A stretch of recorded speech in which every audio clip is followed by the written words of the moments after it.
Right, now that I'm down 10 more minutes, thank you. Just kidding, just kidding. Oh my goodness. Well, as I was preparing for this opportunity to get to do this again, the first time I only had 10 minutes to speak, and I tried to rush through everything I wanted to say as quickly as I could so you could hear all the things that I felt like God needed you to hear. Today, I don't feel like I have to rush. I'm going to try to take my time and slow down. But I'm kind of excited about what God has brought to my mind, and I get to share that with you. As you know, I'm the children's pastor here, and so when I teach kids, and I have a whole different way of bringing information to their minds than typically a pastor up here would. You know, you'd get like the nice intro, the 3 points, and then send you off with some prayer. I read books. I read children's books. And one of the books that I have recently read to my preschoolers was, if I remember the title correctly, because I always mess it up, but Officer Buckle and Gloria, or Gloria and Officer Buckle. But anyway, it's about this police officer who has to go and give safety talks to all the kids at the school. But he's so boring at it. Like, he just stands and reads, safety tip number 1. Da-da-da, and the kids fall asleep. Well, one day he gets a dog. The dog gets to come on the stage with him. And the dog, every time he says safety tip number whatever, the dog does a funny little trick, and the kids are totally engaged, and they're so excited. They're like, look what that dog just did. But Officer Buckle doesn't realize the dog is doing these tricks until one day the TV comes along, records him doing his safety speech, and realizes the dog is actually the star of the show, not him at all. So I bring to you a version of that book for you, because today when we're talking about hospitality, the power of being seen, which is the most important part, but also known and loved, which we all love, the little phrases. We get to start off with just the question, have you ever felt unseen? Have you ever walked into a room, no one said hello to you, no one even looked your direction? It's almost like you were secretly spying on that, like just coming in quietly. No one even noticed that you were even there. Or maybe you're part of a conversation, and the conversation it's almost like they forgot you were even standing there, and the other people started conversing about something, and you just became not part of the conversation anymore. Sometimes that moment of feeling invisible or feeling unseen is very lonely, isn't it? Well, imagine Zacchaeus. I'm going to be back and forth between Zacchaeus and Zacchaeus, mind you, because I'm still trying to process that. He was a tax collector, and you'll see an image of him up there with him up in the tree. They saw his position, but not his person. They saw his sin, but not his story. And then one day, Jesus comes along through Jericho, and everything changes. So we're going to read the story together. I'm going to read the whole story, just so you get context, and then we're going to break down just the first part of it. So Zacchaeus, the tax collector. Jesus entered Jericho and was passing through. A man was there by the name of Zacchaeus. He was a chief tax collector, and he was wealthy. He wanted to see who Jesus was, but because he was short, he could not see over the crowd. So he ran ahead and climbed a sycamore fig tree to see him, since Jesus was coming that way. When Jesus reached the spot, he looked up at him and said to him, Zacchaeus, come down immediately. I must stay at your house today. So he came down at once and welcomed him gladly. Now all the people saw this and began to mutter, he has gone to be with the guests of a sinner? But Zacchaeus stood up and said to the Lord, look, Lord, here and now I give half of my possessions to the Lord, and if I have cheated anyone out of anything, I will pay back 4 times the amount. Jesus said to him, today salvation has come to this house, because this man too is a son of Abraham, for the Son of Man came to seek and to save the lost. So I told you I would go off a little book, right? Safety tips. We're going to do hospitality tips. So get ready to take some notes down, because I've got a lot of hospitality tips for you. We're going to start with hospitality tip number 57. Hospitality starts with attention, not perfection. Often we refer to hospitality as that opportunity where something happens in your home or a place of hosting others, like even here at church. You're inviting someone over, you're being hospitable. Some of us are even gifted at this. I don't feel like I am, but we'll get into that later. But they're very hospitable. When you go into their homes, they have, what do you need to drink? What do you want to eat? Let's get it out. Come have a seat at my couch. They're very hospitable. Now for others, sometimes like myself, there are things that keep us from showing this idea of hospitality, such as our imperfections of our home. It's not clean enough, or it's too small, or it's kind of hard to find. Or maybe there's a lack of desire to cook. I'm not a big cook. Now, if I go to the Sperlings, you're going to have an amazing meal. I'm sorry, they're probably going to be calling you from now on because they know they're going to get a meal good from you. But from my house, it's like 3 meals. I'm good at 3 things: breakfast, chicken noodle soup, and beef stew. That's it. That's what you're getting if you come over. But anyway, there's other things like not wanting to people. Like maybe you're just not a people-y kind of person. You're like, I need my time away from people, and the last thing I want to do is invite people over to my home. And then finally, some of you are just really selective of who you let come over, because once you let them into your home, then they kind of see more about you. They learn more about you. Well, those kind of things kind of keep us from showing hospitality, that idea of coming over and being hospitable, from coming over and being able to experience your hospitality. But in reality, true hospitality doesn't even start in our homes. It starts way before that. And that's something we can all do. So, hospitality tip number 107. Kingdom hospitality doesn't start with inviting someone over.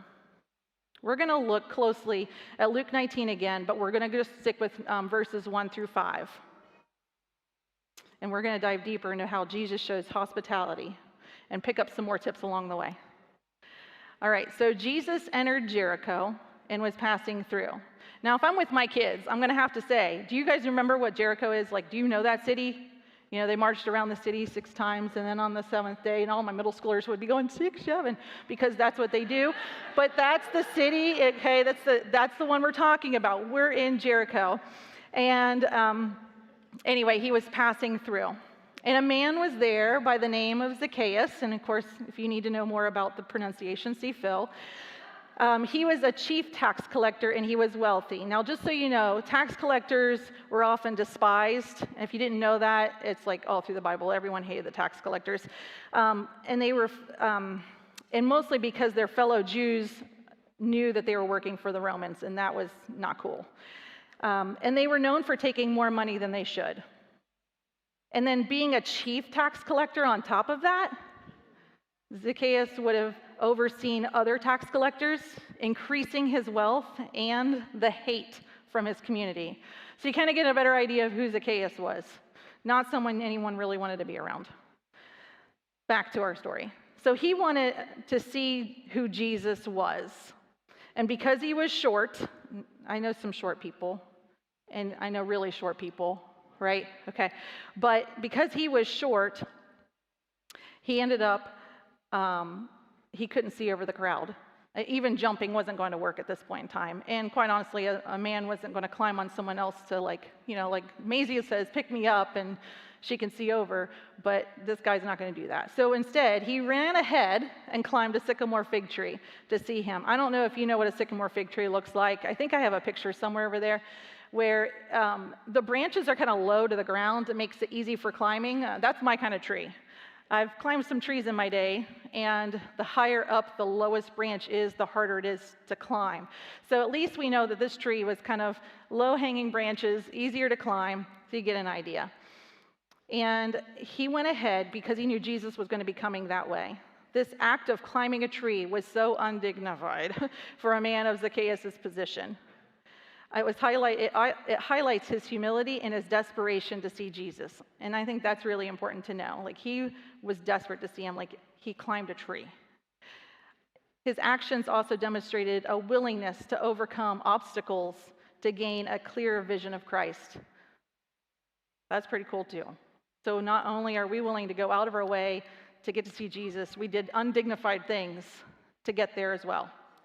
So when Jesus reached the spot, he looked up and said to him, "Zacchaeus, come down immediately. I must stay at your house today." Well, Jesus was passing through, probably no intentions of stopping, not that I know what he was thinking anyway, but maybe he was looking at all the people and he sees someone in a tree. And he's like, that's not a kid. That's a full-grown man. In a tree, of all places. How very unbecoming of an adult. Of course he stops, he looks up, and he says, and he noticed him, not his imperfections, not the uniform that he was wearing. He saw him. When people saw Zacchaeus, they would have probably noticed his clothing and knew right away what kind of man he was, a tax collector, a chief tax collector at that, a man who takes more than he should, a man to stay away from. They may not even know his name, just that he was a tax collector. Now, Jesus didn't see his job first. He didn't see him as a tax collector. He saw him as an excited and a determined man seeking him.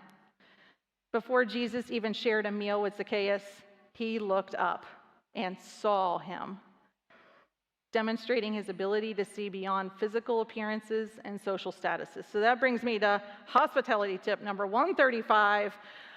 Hospitality begins when we pause long enough to notice. If we want to have a heart for hospitality like Jesus, then we need to notice others around us. It's actually the first act of hospitality, that attention.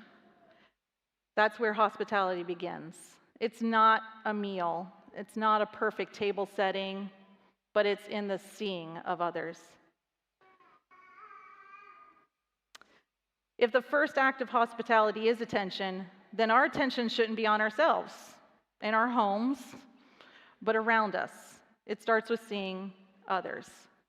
Now, who doesn't want to be seen? I mean, even if we say we don't want to be seen, we do show it in ways that says otherwise. For instance, we know that kids are really good at this. They want to say, look at me, look what I can do, look at my new shoes. And even as adults, we still kind of do that. I know, like, sometimes I'll be in conversations with people, and I'll be like, yeah, and I was out shopping, and I got this new top, and then all of a sudden I'll get a compliment. Like, we want to be seen. We want to be noticed. We want our haircuts to be seen, our new glasses, which I did bring this time, but I forgot to put on. It's another point. Anyway, and just like saying hi and smiling and acknowledging others' presence, noticing when they enter the room with a greeting, or even saying goodbye when they have to leave, complimenting the new haircut and saying something nice that they did. These are all ways of noticing others. Unfortunately, we live in a world where we have our phones, we're texting, we're walking, we're rushing to get to places, and we just kind of like put the blinders on, and we just get going to doing what we're doing, and we don't notice people around us. But Jesus was never in such a hurry or too busy or so mission-focused to not notice. Remember, he was just passing through. While in my mind, he probably didn't have any intentions of stopping, he did. And this happened a couple times. He was on a mission to go somewhere, but he was never so busy he didn't stop to notice. So, hospitality tip number 144, hospitality isn't just for those who are like us. This is something else I need to address. Our attention shouldn't always be on someone else's perfections or imperfections, like their status or what they can do for me, or maybe you're very similar to who I am, so I'm going to make contact with you. Because that's easy to do, right? Go to find some people that have commonalities between us, and then we go address it. And that's kind of what we tell our kids to do. We tell them, hey, go find someone who's like you. You'll have fun. And it is enjoyable, but then we stop noticing the other people around us. We typically don't give attention to anything that's around us, especially if they're more than us or less than us. No matter where you are in life, those are the people we don't pay attention to. We just pay attention to the people that are here. Now, our attention should be on those marginalized people. And Jesus entering Jericho signifies that his intention, his engagement with the people, he would hit various walks of life in Jericho, because there were so many different types of people in that city. The rich, the poor, the healthy, the sick, the lost, and the marginalized.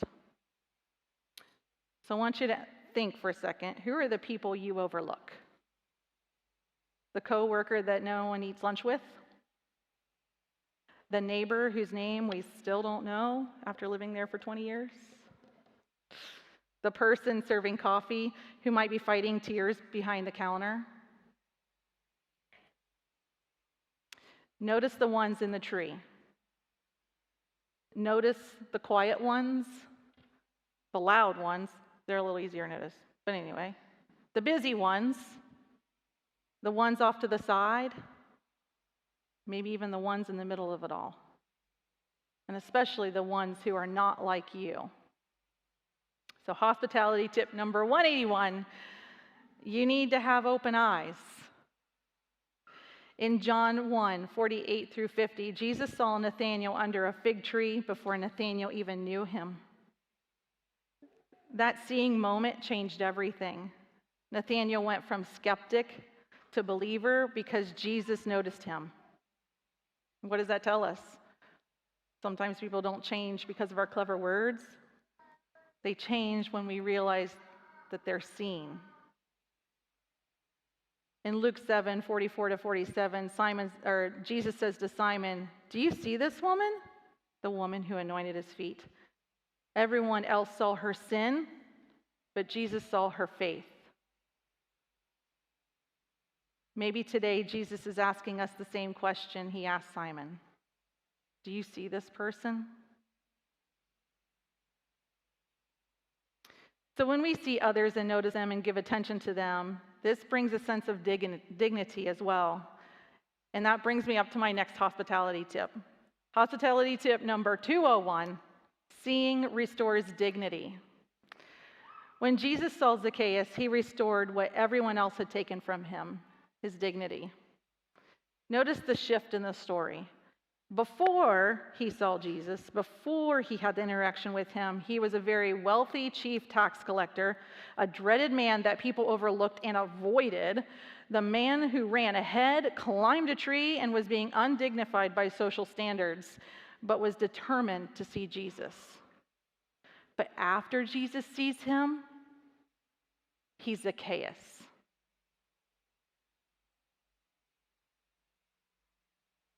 Jesus calls him by name. Because hospitality tip number 218, calling someone by name always personalizes what the world depersonalizes. When we truly see people, we affirm their God-given image. Genesis 1:27 says, "We are created in the image of God." So when you look at someone with compassion, you're recognizing God's fingerprints on their lives. It's their humanity as an image bearer that puts us all on that same playing field, a commonality. No longer are there standard or status barriers or things that make us better or lesser than one another. We are all in the body of Christ. And more importantly, those that are not followers, they are created in his same image. To see them as Jesus does, we're all his. So hospitality tip number 229, get to know the people you see. So going beyond seeing someone, you need to get to know them. Jesus did this just by calling out Zacchaeus' name. David even acknowledges in Psalm 139 God's deep and intimate knowledge of him. God sees his every action, thought, and word before it's even spoken. David is in awe of this, admitting that such knowledge is beyond human comprehension. Now, I never think I can know someone that much. There's just no way I can know you that deeply. But Jesus knew Zacchaeus. Like really, really knew him. By stating his name, it was actually just it just kind of indicated the tip of the iceberg of the amount of knowledge that Jesus knew about him. And you know what? That was probably enough. I'm going to tell you a little story about my name when it comes to teaching, something I know very well. And I'm not bothered by the names that I'm given. Oftentimes at the very beginning of the year, the kids, they see me, they don't know who I am. They just see me as this large adult who they don't know, and 9 times out of 10, they're going to hide behind the adult that's there with them. They don't want to be seen. They want to kind of hide. I know grown-ups that are like that. I won't name names. Not right now. But once they come into my classroom, they get to know me. And all of a sudden, I have a name, but it's teacher. It's just my job. It's what I do. I'm the authority in the classroom, and I'm just teacher. Now, after a few weeks and some speech, we now have a name. I am now Mrs. Venrick. And so I get to be called Mrs. Venrick. There is a relationship that has been built between me and the student. They don't just see me as teacher, but as a person. And that, quite frankly, is enough. And most of the parents are also in the same place. They just know me as Mrs. Venrick. But that's on a professional level, and that's okay. I'm perfectly fine with that. The difference between that and my first name is that when they start to get to know me more and they get to learn more about me, they feel more comfortable that they get to use my first name. And that's pretty incredible. To get to a place of relationship where I'm no longer just the professional teacher, but I'm now Christina, and they know stuff about me. Now, I will say, when they're knowing me just as Mrs. Venrick, if I were to invite them over to my house, I would be invited to their house. Let's switch it up. If I'm going to their house and they invite me over, I'm still Mrs. Venrick, and they apologize for everything about their home. Their kids' behavior, their behavior, how their house looks, all the things I said before with that hospitality. But if they really knew me as Christina, they wouldn't know that I don't focus on those things, that I'm there just to have a relationship with the people in that house. And so, hospitality tip number 259, Jesus doesn't want us apologizing for being ourselves. This is important to know because I'm still working on this. Like when I have people over, I still want to go, oh, I'm sorry, the house isn't clean, or this isn't done, or that's not done.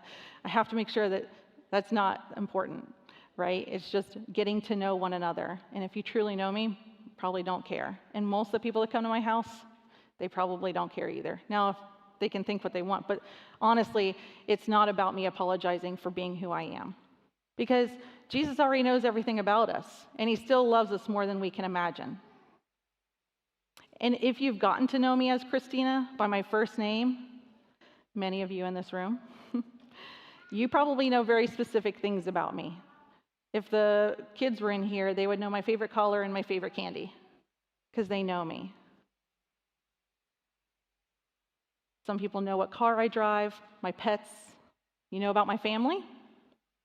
And those we call friends know this information and so much more. They know us. And they might even have a nickname for you, or for me. Yes, did. I'll be asking for that name later. Thank you. No, okay. But anyway, that's an example of being known. Those name changes show the progression of the relationship that we have with each other. And it's what you know about them that allows you to call them by the new name. That's how we build relationships. Not only does it allow us to allow them into our lives, it's also inviting yourself into their lives. And when you invite others over and have dinner, there's a space to get to know them even more. Think about some people that you know. Are there people that hold a sign on a street corner, or do you know their names? Are they the people who live in the fancy house on the farm, or do you know their names? Are they just your neighbors, or do you know their names? Are you just acquaintances like Bobby's mom or dad or Susie's Sunday school teacher, or do you know their names? Are they Dr. and Mrs. Smith, or are they Dick and Jane? Are they people that you know, that they know their names, like Dan and Wendy and Sarah and Michael and Zach? Rachel, and Rachel, because there's a lot of you. When people notice, before I go on, how many of you felt stirred up because I said your name? It did something to you, right? So, hospitality tip number 299. There is power in saying someone's name. When we notice people, we say their names and look at them with compassion, we are partnering with the Spirit to restore the shame and rejection that has been taken away. We learn to know them the way Jesus knows them. When Zacchaeus heard Jesus say his name, so much was restored back to him. Knowing people's names and using it takes the person from just a kid or just a teen or just a man holding the sign on the corner to a person with a name. It gives them their dignity, their humanity, and their God-given image. Fun fact, sometimes people don't even know themselves the way Jesus knows them. So as we get to know them, we get to reflect a version of them that Jesus wants them to know. Jesus called Zacchaeus out by his first name, not "Hey, tax collector," or "Hey, Mr. Jericho," but Zacchaeus. Do you feel that? To know someone on a first name basis? Who around you may feel invisible, that needs to be called out by name this week? Their first name. So we've talked about seeing others, getting to know others, and finally, we're going to talk about loving others. Hospitality tip number 300. All of that seeing, that knowing, that noticing others, the attention, is the first step of love. Mother Teresa said, "Love begins by taking the time to notice." That's the power of attention. When we slow down enough to look, listen, and linger, we are loving like Jesus. It could be a turning point from death to life for some. Jesus didn't overlook Zacchaeus hiding in the tree, and he doesn't overlook you. He sees you in your loneliness, in your searching, in your curiosity, just like Zacchaeus.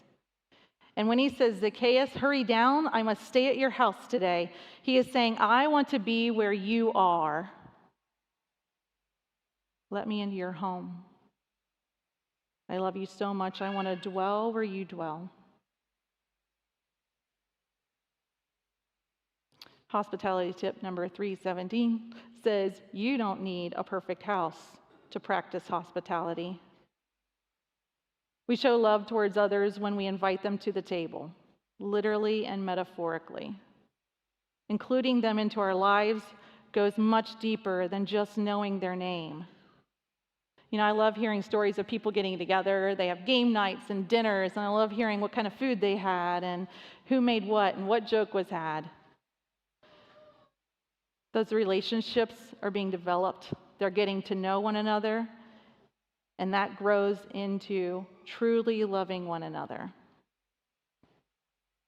By calling Zacchaeus' name, Jesus shows his personal knowledge and care for him, echoing the shepherd's call in John 10:3, where sheep recognize the shepherd's voice.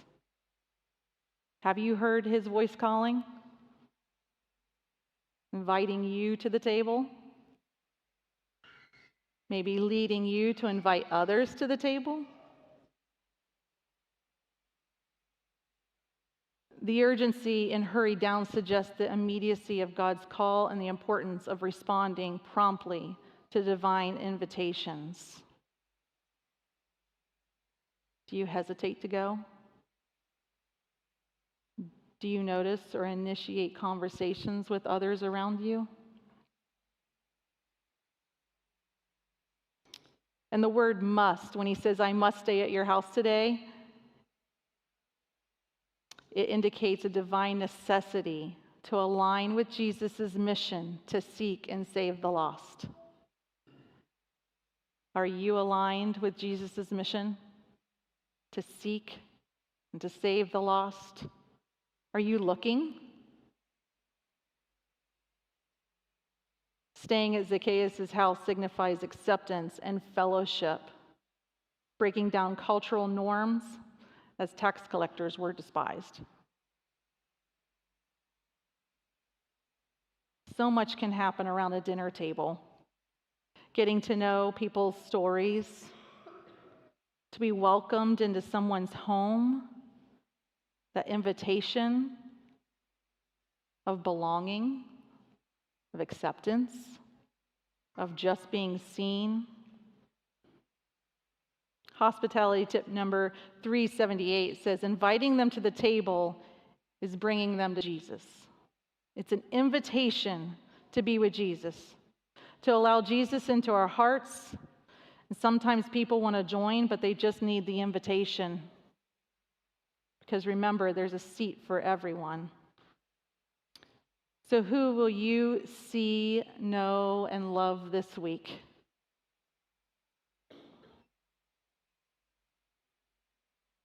You probably have somebody already in your mind. And if not, I'm sure God will highlight them for you this week. But as I wrap up, I know the band's going to be coming back up here. I want to give you my final tip, maybe. Hospitality tip number 400.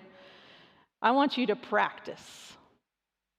We're going to practice the kind of hospitality that Jesus showed and modeled.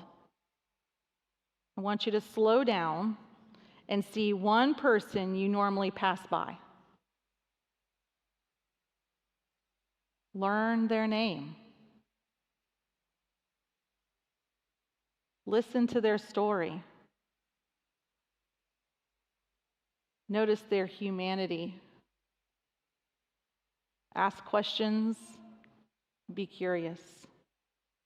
I know I said that was my last one, but I got another one, a bonus one.